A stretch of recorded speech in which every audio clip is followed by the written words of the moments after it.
Hello বন্ধুরা, আজকে আমি আবার এসেছি ম্যাঙ্গো শেক কীভাবে বানানো হয় তার পুরো রেসিপি। সর্বপ্রথম আপনারা ম্যাঙ্গোটা কেটে নেবেন।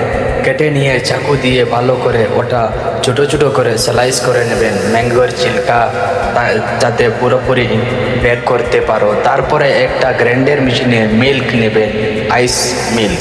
তারপরে ম্যাঙ্গোটা ভালো করে ওর পাকলটা ফেলে দিয়ে ম্যাঙ্গোটা গ্রাইন্ডারে ঢালবেন।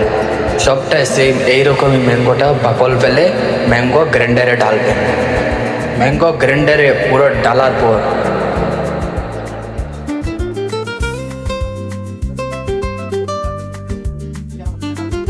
এক চামচ চিনি দেবেন। চিনি দেওয়ার পরে थोड़ा নর্মাল দুধ পাউডার দেবেন, যাতে ম্যাঙ্গোটার আরও একটু থিকনেস আসে। তারপর ওটার একটু নর্মাল দুধ দেবেন। দুধ দেওয়ার পরে ওটা ঢাকনা লাগিয়ে ভালো করে গ্রাইন্ড করে নেবেন। ভালো করে গ্রাইন্ড হওয়ার পরে একটা গ্লাস নেবেন।